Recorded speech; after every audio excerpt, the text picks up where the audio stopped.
Hi hello, ಇವತ್ತು ಒಂದು super ಆಗಿರೋ ವಿಡಿಯೋದೊಂದಿಗೆ ಬಂದಿದ್ದೀನಿ ಫ್ರೆಂಡ್ಸ್. ಈ ವಿಡಿಯೋ ನಿಮ್ಮೆಲ್ಲರಿಗೂ ಒಂದು ಹೆಲ್ಪ್ ಆಗುವಂಥ ವಿಡಿಯೋನೇ ಅನ್ಬೋದು. ಅಂದರೆ ಯಾರಿಗೆಲ್ಲ ರೆಡಿ ಹುಕ್ಸ್ ಮಾಡೋದಕ್ಕೆ ಬರೋದಿಲ್ಲ ಅವರು ಈ ವಿಡಿಯೋ ನೋಡಿಬಿಟ್ಟು ಕಲ್ತ್ಕೊಬೋದು. ಆಲ್ರೆಡಿ ನಾನು ರೆಡಿ ಹುಕ್ಸ್ ಬಗ್ಗೆ ಎಲ್ಲ ನಿಮಗೆ ಮಾಹಿತಿ ಕೊಟ್ಟಿದ್ದೀನಿ. ಆದರೆ ಇವತ್ತಿನ ವಿಡಿಯೋದಲ್ಲಿ ಇನ್ನೂ ಕ್ಲಿಯರ್ ಆಗಿ ರೆಡಿ ಹುಕ್ಸನ್ನ ಟ್ರೈ ಮಾಡಿ ಫೇಲ್ ಆದವರಿಗೆ, ಅಂದರೆ ರೆಡಿ ಹುಕ್ಸು ಟ್ರೈ ಮಾಡಿದೆ ಯಾಕೋ ಸರಿ ಬರಲಿಲ್ಲ, ಅದು ನಮಗೆ ಸರಿ ಅನಿಸಲ್ಲ ಅಂತ ಹೇಳಿ ಅನ್ನೋರಿಗೆ ಇವತ್ತಿನ ವಿಡಿಯೋ ರೆಡಿ ಹುಕ್ಸ್ ಏನಾದಾಗಿರುತ್ತೆ.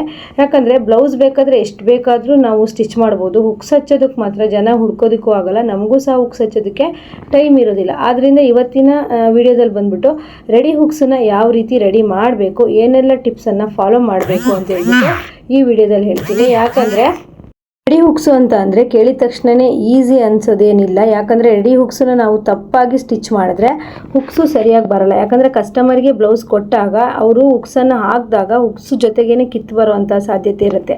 ಯಾವಾಗ ಅಂತಂದರೆ ಹುಕ್ಸನ್ನು ಸರಿಯಾಗಿ ಸ್ಟಿಚ್ ಮಾಡದೇ ಇದ್ದಾಗ. ನಾವು ಕೆಲವೊಂದು ಟಿಪ್ಸನ್ನು ಫಾಲೋ ಮಾಡಿ ಈ ಥರ ರೆಡಿ ಹುಕ್ಸನ್ನು ನಾವು ರೆಡಿ ಮಾಡಿದಾಗ ಬ್ಲೌಸ್ ಹರಿದೋದ್ರೂ ಸಹಿತ ಹುಕ್ಸ್ ಅನ್ನೋದು ಕಿತ್ತೋಗಲ್ಲ, ಅಷ್ಟು ನೀಟಾಗಿ ಬರುತ್ತೆ. ಯಾವ ರೀತಿ ನಾವು ರೆಡಿ ಹುಕ್ಸನ್ನು ಹಚ್ಚಬೇಕು ಅಂತ ಹೇಳ್ಬಿಟ್ಟು ಇವತ್ತಿನ ವಿಡಿಯೋದಲ್ಲಿ ಹೇಳ್ತೀನಿ. ಫಸ್ಟ್ ಬಂದ್ಬಿಟ್ಟು ನೀವು 2 ಪೀಸ್ ತಗೊಳ್ಳಿ. ಅಂದರೆ ಹುಕ್ಸು ಎಲ್ಲಿ ಮಾಡ್ತಿರೋ ಅಲ್ಲಿಗೆ ನೀವು 1.5 ಇಂಚಿನ ಅಗ್ಲದಷ್ಟು ಉದ್ದ, ನೀವು ಹುಕ್ಸ್ ಪಟ್ಟಿ ಎಷ್ಟು ಉದ್ದ ಇರುತ್ತೋ ಅಷ್ಟು ಉದ್ದ ಇಟ್ಕೊಳ್ಳಿ. 1.5 ಇಂಚಿನಷ್ಟು ಅಗ್ಲ ಅಥವಾ 2 ಇಂಚಿನಷ್ಟು ಅಗ್ಲ ಆದರೂ ನಿಮಗೆ ಹುಕ್ಸ್ ಪಟ್ಟಿ ಮಾಡೋದಕ್ಕೆ 2 ಪೀಸನ್ನು ಕಟ್ ಮಾಡ್ಕೊಳ್ಳಿ. 2 ಇಂಚು ಜಾಸ್ತಿ ಆಗುತ್ತೆ, 1.5 ಇಂಚ್ ಇರಲಿ.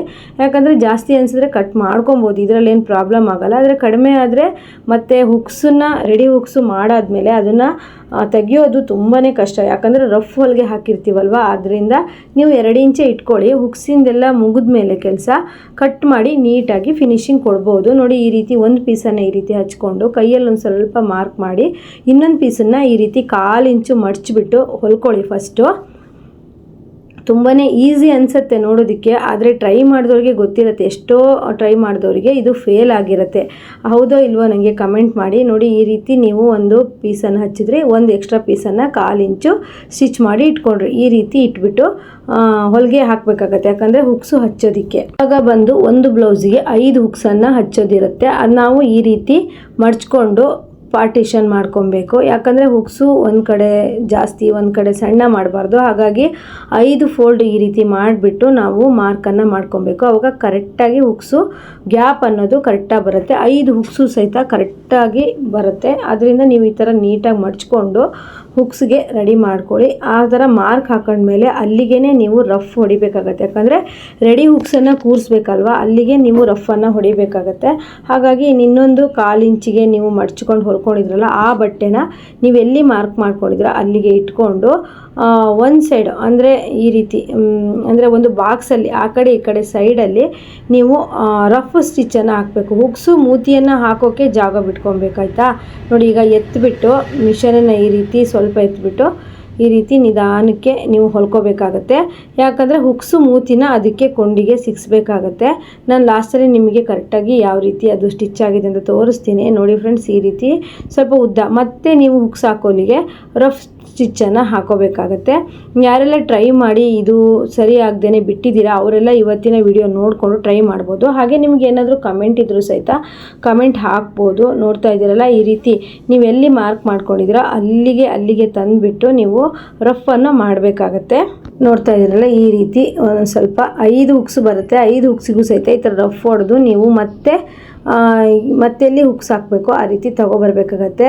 2 ಕಡೆ ರಫ್ ಹೊಡಿಬೇಕು, ಆದರೆ ಹೊಲಿಗೆ ಮಾತ್ರ ಹಾಕಬಾರ್ದು. ಯಾಕಂದರೆ ಹುಕ್ಸಿನ ಮೂತಿಯನ್ನು ನಾವು ಕೊಂಡಿ ಕೂರಿಸ್ಬೇಕಲ್ವ. ಆದ್ದರಿಂದ ನೋಡಿ, ಈ ರೀತಿ ರಫನ್ನು ಚೆನ್ನಾಗಿ ಹೊಡ್ಕೊಳ್ಳಿ. ಮತ್ತು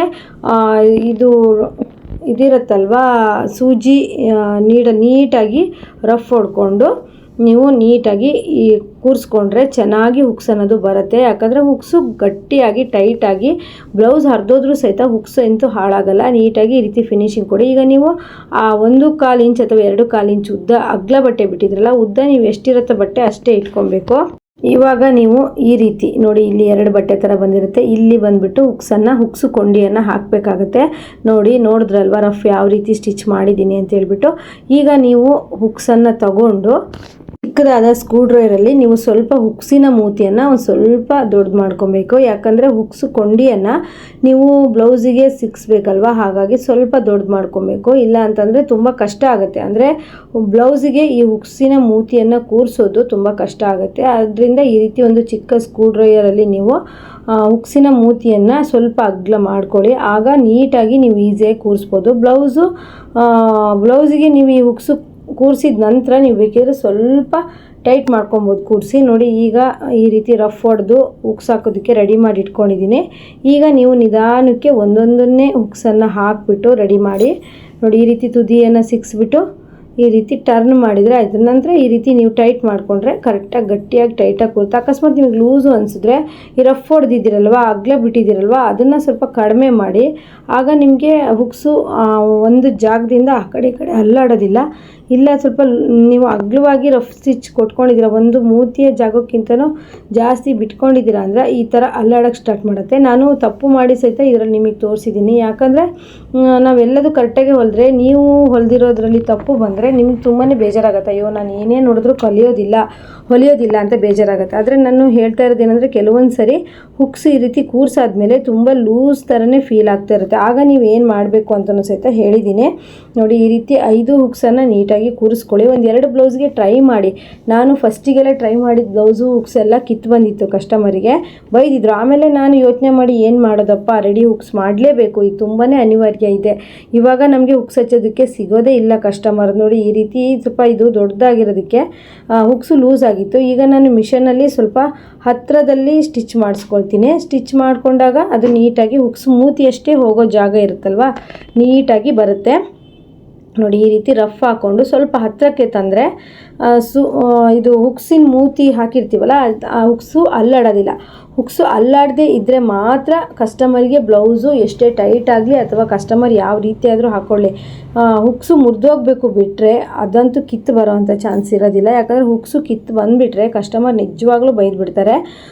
ಅಂದರೆ ಹುಕ್ಸು ನನಗೂ ಫಸ್ಟ್ ಟೈಮ್ ಮಾಡಿಕೊಟ್ಟಾಗ ಅದೇ ರೀತಿ ಆಗಿತ್ತು. ನಾನು ಒಂದೆರಡು ಟ್ರಿಕ್ಕನ್ನು ಕಂಡುಹಿಡಿದ ಮೇಲೆ ರೆಡಿ ಹುಕ್ಸು ಟ್ರಿಕ್ಕಿಂದ ಮಾಡೋದಕ್ಕೆ ಸ್ಟಾರ್ಟ್ ಮಾಡಿದೆ. ಅದ್ರ ಮೇಲೆ ಸರಿ ಆಯಿತು. ಎಲ್ಲ ಕಸ್ಟಮರಿಗೂ ನಾನು ಈ ವರ್ಷ ಬಂದುಬಿಟ್ಟು ರೆಡಿ ಹುಕ್ಸೇ ಮಾಡಿಕೊಟ್ಟಿರೋದು. ಎಷ್ಟೋ ಬ್ಲೌಸ್ಗೆ ಹುಕ್ಸ್ ಹಾಕೋದನ್ನು ಈ ರೆಡಿ ಹುಕ್ಸಿಂದ ನಾವು ನಿಲ್ಲಿಸಿದ್ದೀವಿ. ಯಾಕಂದರೆ ಹುಕ್ಸ್ ಹಾಕೋರು ಎಲ್ಲ ಟೈಮಿಗೂ ಸಿಕ್ಕೋದಿಲ್ಲ, ಹಾಗೆಯೇ ನಮ್ಮ ಟೈಮಿಗೆ ಅವರು ಕೊಡೋದು ಇಲ್ಲ. ಅದರಿಂದ ರೆಡಿ ಹುಕ್ಸ್ ಮಾಡೋಕ್ಕೆ ಸ್ಟಾರ್ಟ್ ಮಾಡಿದ್ಮೇಲೆ ನಾವು ಆರಾಮಾಗಿ ಬ್ಲೌಸ್ ಹೊಲಿಯುವಾಗಲೇ ಈ ರೀತಿ ಹುಕ್ಸು ಮತ್ತು ರಿಂಗ್ಸನ್ನು ರೆಡಿ ಮಾಡ್ಕೊಂಡ್ಬಿಟ್ಟು ನಂತರ ನಾವು ಬ್ಲೌಸಿನ ಬೇರೆ ಪಾರ್ಟ್ಸ್ ಎಲ್ಲ ಸ್ಟಿಚ್ ಮಾಡ್ತೀವಿ. ಆಗ ನಮಗೆ ಸ್ಟಿಚಿಂಗ್ ಮಾಡಿ ಇಟ್ಟರೆ ಸಾಕು. ಕಸ್ಟಮರಿಗೆ ಹೇಗಂದರೆ ಒಂದು ಅರ್ಧ ಗಂಟೆ ಸ್ಟಿಚ್ ಮಾಡಿಕೊಡ್ತೀವಿ ಅಂದರೆ ಹುಕ್ಸ್ ಹಚ್ಚೋದಿತ್ತು, ಹೆಮ್ಮಿಂಗ್ ಮಾಡೋದಿತ್ತು ಅಂತಂದರೆ ಇನ್ನೂ ಒಂದು 10 ನಿಮಿಷ ಅಥವಾ 20 ನಿಮಿಷ ಜಾಸ್ತಿ ಹೋಗುತ್ತೆ. ಅದೇ ನಾವು ಹುಕ್ಸ್ ಎಲ್ಲ ಈ ಸ್ಟಿಚ್ ಮಾಡುವಾಗ ರೆಡಿ ಮಾಡಿದ್ವಿ ಅಂದರೆ ತಕ್ಷಣ ಸ್ಟಿಚ್ ಮಾಡಿ ಕೊಟ್ಬಿಡ್ಬೋದು ಅಲ್ವಾ. ಹಾಗಾಗಿ ಯಾರೆಲ್ಲ ರೆಡಿ ಹುಕ್ಸ್ ಇನ್ನೂ ಸಹ ಟ್ರೈ ಮಾಡಿಲ್ಲ, ಇನ್ನೂ ಸಹ ರೆಡಿ ಹುಕ್ಸನ್ನು ಮಾಡಿಲ್ಲ ಬ್ಲೌಸಿಗೆ, ಟ್ರೈ ಮಾಡಿ. ಯಾಕಂದರೆ ತುಂಬ ಒಂದು ಉಪಯೋಗ ಆಗುವಂಥದ್ದು ರೆಡಿ ಹುಕ್ಸು. ಬ್ಲೌಸಲ್ಲೆಲ್ಲ ಮೊದಲು ನಾನು ಬ್ಲೌಸ್ ಹೊಲಿದು ರಾಶಿ ಹಾಕಿರ್ತಿದ್ದೆ, ಆದರೆ ಕಸ್ಟಮರ್ ಬಂದ ತಕ್ಷಣ ಹುಕ್ಸ್ ಹಚ್ಚೋದಕ್ಕೆ ಓಡೋಗ್ತಿದ್ದೆ. ಈಗ ಹಾಗಲ್ಲ, ಈಗ ಹೊಲಿದು ರಾಶಿ ಹಾಕಿದ್ದು ನಿಜ, ಕಸ್ಟಮರ್ ಬಂದ ತಕ್ಷಣ ನೀಟಾಗಿ ನೋಡಿ ಮಡಚಿ ಕೊಡ್ತೀನಿ. ಇಲ್ಲಾಂದರೆ ಅವ್ರು ಬರೋದಕ್ಕಿಂತ ಮುಂಚೆ ನೀಟಾಗಿ ನೋಡಿ ಮಡಚಿ ಇಟ್ಟಿರ್ತೀನಿ. ಯಾವುದಾದ್ರೂ ಪರವಾಗಿಲ್ಲ, ಈ ರೀತಿ ನೀವು ರೆಡಿ ಹುಕ್ಸ್ ಮಾಡೋದಕ್ಕೆ ಕಲ್ತ್ಕೊಂಡ್ರೆ ಅಂದರೆ ತುಂಬಾ ನೀವು ಟೈಲರಿಂಗ್ ಕೆಲಸದಲ್ಲಿ ಸ್ವಲ್ಪ ಟೈಮನ್ನು ಉಳಿಸ್ಬೋದು, ಬೇಗ ಕೆಲಸನೂ ಸಹಿತ ಕಸ್ಟಮರಿಗೆ ಮಾಡಿ ಕೊಡ್ಬೋದು. ನೋಡ್ತಾ ಇದ್ದೀರಾ, ರೆಡಿ ಹುಕ್ಸು ಅಷ್ಟು ಇಂಪಾರ್ಟೆಂಟ್ ಆಗಿದೆ. ಈಗ ಪ್ರತಿಯೊಬ್ಬರೂ ರೆಡಿ ಹುಕ್ಸ್ ಇಡ್ತಾ ಇದ್ದಾರೆ. ಯಾವುದೇ ಥರ ನಮಗೆ ಕಂಪ್ಲೇಂಟ್ಸು ಸಹ ಆಮೇಲೆ ಬಂದಿಲ್ಲ ಫ್ರೆಂಡ್ಸ್. ಅಂದರೆ ಫಸ್ಟಿಗೆ ಒಂದು 2-3 ಬ್ಲೌಸಿಗೆ ಬಂದಿತ್ತು. ಯಾಕಂದರೆ ಹುಕ್ಸು ಮೂತಿ ಹಾಕುವಾಗ ಅಗ್ಲ ಜಾಸ್ತಿ ಬಿಟ್ಟಿದ್ವಿ, ಅಲ್ಲಾಡಿಸಿದ ತಕ್ಷಣ ಬ್ಲೌಸು ಹುಕ್ಸು ಕಿತ್ತು ಬರ್ತಿತ್ತು. ಈಗ ಬ್ಲೌಸ್ ಹರಿದೋದ್ರೂ ಸಹಿತ ಕಿತ್ತು ಬರ್ದಿಲ್ಲ, ಅಷ್ಟು ಟೈಟಾಗಿ ನಾವು ಹುಕ್ಸನ್ನು ಹಾಕ್ತಾಯಿದ್ದೀವಿ. ಹಾಗಾಗಿ ಧೈರ್ಯವಾಗಿಯೂ ಹಾಕ್ಕೊಡ್ತೀವಿ, ನೀಟಾಗಿ ಫಿನಿಶಿಂಗ್ ಕಾಣುತ್ತೆ, ಹಾಗೆ ನೀಟಾಗಿ ಬರುತ್ತೆ ಅಂತ. ಇದು ನೋಡ್ತಾ ಇರ್ಬೋದು, ಹುಕ್ಸ್ ಹಾಕೋದಕ್ಕೆ ಮನೆ ಮಾಡ್ತಾ ಇರೋದು. ಈಗ ನಾವು ಮದುವೆ ಸ್ಯಾರಿಗಳಿಗಾಗಿರ್ಬೋದು ಅಥವಾ ಇನ್ನು ಹುಕ್ಸು ರೆಡಿ ಹುಕ್ಸ್ಗಳು ಮದುವೆ ಸ್ಯಾರಿಗಳಿಗೆ ಎಲ್ಲದಕ್ಕೂ ಹಾಕಿದ್ದೀವಿ. ನೀಟಾಗಿ ಫಿನಿಶಿಂಗ್ ಚೆನ್ನಾಗಿ ಕೊಟ್ಟರೆ ಯಾರೂ ಸಹ ಏನೂ ಹೇಳಲ್ಲ, ಯಾಕೆ ಹಾಕಿದೆಯಾ ರೆಡಿ ಹುಕ್ಸು ಅಂತಲೂ ಹೇಳೋದಿಲ್ಲ. ಪರವಾಗಿಲ್ಲ, ನಮಗೆ ಕರೆಕ್ಟ್ ಆದರೆ ಆಯಿತು ಅಂತ ಹೇಳುವಂತಹ ಕಸ್ಟಮರ್ ತುಂಬ ಜನ ಇರ್ತಾರೆ. ಆದ್ದರಿಂದ ನಾನು ರೆಡಿ ಹುಕ್ಸು ತುಂಬಾ ಟೈಲರಿಂಗ್ ಮಾಡೋರಿಗೆ ತುಂಬಾ ಯೂಸ್ಫುಲ್ ಆಗುವಂಥ ವಿಡಿಯೋ ಅಂತೇಳ್ಬಿಟ್ಟು ರೆಡಿ ಹುಕ್ಸ್ ಹಾಕ್ತಾ ಇದ್ದೀನಿ ಫ್ರೆಂಡ್ಸ್. ಹಾಗೆಯೇ ರೆಡಿ ಹುಕ್ಸು ಹಾಕುವ ಈ ವಿಧಾನ ನಿಮಗೆಲ್ಲ ಇಷ್ಟ ಆಗಿದರೆ ಕಮೆಂಟ್ ಮಾಡಿ. ಹಾಗೆಯೇ ಇನ್ನು ನೆಕ್ಸ್ಟ್ ವಿಡಿಯೋದಲ್ಲಿ ಹೊಸ ಟಿಪ್ಸ್ಗಳೊಂದಿಗೆ ಮತ್ತೆ ಬರ್ತೀನಿ. ಹಾಗೆಯೇ ಈ ಬ್ಲೌಸಿನ ರೆಡಿ ಹುಕ್ಸ್ ವಿಡಿಯೋ ಹೇಗೆ ಅನ್ನಿಸ್ತು ಅಂತ ಕಮೆಂಟ್ ಮಾಡಿ. ಇಷ್ಟ ಆದರೆ ಲೈಕ್ ಮಾಡೋದನ್ನು ಮರಿಬೇಡಿ. ಯಾಕಂದರೆ ನಾವು ಬ್ಲೌಸ್ಗಳನ್ನು ಹೊಲಿತಾ ಈಗಿನ ಒಂದು ಟ್ರೆಂಡಿಗೆ ಬದಲಾಗಬೇಕು. ನಾವು ಇನ್ನೂ ಆಗಿನ ಕಾಲದಲ್ಲಿ ಹೆಮ್ಮಿಂಗ್ ಮಾಡ್ತೀವಿ, ತೋಳು ಹೆಮ್ಮಿಂಗ್ ಮಾಡ್ತೀವಿ, ಕುತ್ತಿಗೆ ಹೆಮ್ಮಿಂಗ್ ಮಾಡ್ತೀವಿ, ಎಲ್ಲ ಕಡೆ ಹೆಮ್ಮಿಂಗ್ ಮಾಡ್ತಾ ಕೂತ್ಕೊಳ್ತೀವಿ. ಬ್ಲೌಸು ಹುಕ್ಸು ಇದೇ ರೀತಿ ಹಚ್ತೀವಿ ಅಂತಂದರೆ ನಿಜವಾಗ್ಲೂ ಸಹಿತ ನಾವು ದುಡಿಯೋದಕ್ಕೆ ಅರ್ನಿಂಗ್ಸ್ ಮಾಡೋದಕ್ಕೆ ಸಾಧ್ಯ ಇಲ್ಲ. ನಮ್ಮ ಒಳಗಡೆ ತಲೆಯಲ್ಲಿ ಚುರುಕು ಮೆದುಳಿತ್ತು ಅಂದರೆ ನಾವು ಇರೋವಂಥ ಟೈಮಲ್ಲೂ ಸಹಿತ ದುಡಿತಾ ಇರ್ಬೋದು. ನೋಡಿ, ಈ ವಿಡಿಯೋ ಬಂದುಬಿಟ್ಟು ಟೈಲರಿಂಗ್ ಕ್ಲಾಸಲ್ಲಿ RG ಟೈಲರಿಂಗ್ ಕ್ಲಾಸಲ್ಲಿ ಪೂರ್ತಿ ವಿಡಿಯೋ ಇದೆ. ಹಾಗೆಯೇ ತುಂಬ ಚೆನ್ನಾಗಿದೆ. ಯಾರಿಗಾದರೂ ಬೇಕಿದ್ರೆ ಚೆಕ್ ಮಾಡಿಬಿಟ್ಟು ಇದರ ಪೂರ್ತಿ ವಿಡಿಯೋ ನೋಡಿ. ಹಾಗೆ ಈ ವಿಡಿಯೋ ಎಲ್ಲರಿಗೂ ಯೂಸ್ಫುಲ್ ಆಗಿದೆ ಅಥವಾ ನಿಮಗೆಲ್ಲ ಇಷ್ಟ ಆಗಿದೆ ಅಂತ ಹೇಳಿದ್ರೆ ಲೈಕ್ ಮಾಡೋದನ್ನು ಮರಿಬೇಡಿ. ಯಾಕಂದರೆ ಒಂದು ಒಳ್ಳೆ ಸೂಪರಾದ ವಿಡಿಯೋ ಅಂತಲೇ ಹೇಳ್ಬೋದು. ರೆಡಿ ಹುಕ್ಸು ಎಷ್ಟೋ ಜನ ಹೆಂಗಸರು ಬಟ್ಟೆ ಹೊಲಿತಾ ಇರ್ತಾರೆ. ಅವರಿಗೆ ಹುಕ್ಸ್ ಹಚ್ಚೋದೇ ಒಂದು ದೊಡ್ಡ ಕೆಲಸ ಆಗಿರುತ್ತೆ. ಬೆಳಗ್ಗೆ ಎದ್ದು ತಿಂಡಿ ಮಾಡಿ ದೋಸೆ ಮಾಡುವಾಗಲೆಲ್ಲ ಅವರು ಹುಕ್ಸನ್ನು ಹಚ್ತಾ ಇರ್ತಾರೆ. ಆದ್ದರಿಂದ ಈ ರೀತಿ ಟ್ರಿಕ್ಸನ್ನು ಕಲ್ತ್ಕೊಂಡ್ರೆ ಮಹಿಳೆಯರು ಸಹಿತ ಬ್ಲೌಸ್ ರೆಡಿ ಹುಕ್ಸನ್ನು ಮಾಡ್ಬೋದು. ರೆಡಿ ಹುಕ್ಸು ತುಂಬ ಈಸಿ ಇದೆ ಫ್ರೆಂಡ್ಸ್. ಮಾಡಿದವ್ರಿಗೆ ಫಸ್ಟ್ ಮಾಡುವವರಿಗೆ ತುಂಬಾ ತಲೆನೋವಾಗುತ್ತೆ. ಆದರೆ ನೆಕ್ಸ್ಟ್ ಹೋದಂಗೆ ತುಂಬ ಈಸಿಯಿಂದ ಮಾಡ್ಬೋದು. ಹಾಗಾಗಿ ಈ ವಿಡಿಯೋದಲ್ಲಿ ನಾನು ರೆಡಿ ಹುಕ್ಸನ್ನು ತೋರಿಸಿದ್ದೀನಿ. ವಿಡಿಯೋ ಹೇಗೆ ಅನಿಸ್ತು ಅಂತ ಹೇಳ್ಬಿಟ್ಟು ನೀವೆಲ್ಲ ಕಮೆಂಟ್ ಮಾಡಿ, ಶೇರ್ ಮಾಡಿ, ಹಾಗೆ ಲೈಕ್ ಮಾಡಿ. ನೆಕ್ಸ್ಟ್ ವಿಡಿಯೋಗೆ ಮತ್ತೆ ಬರ್ತೀನಿ. ಎಲ್ರಿಗೂ ಬಾಯ್.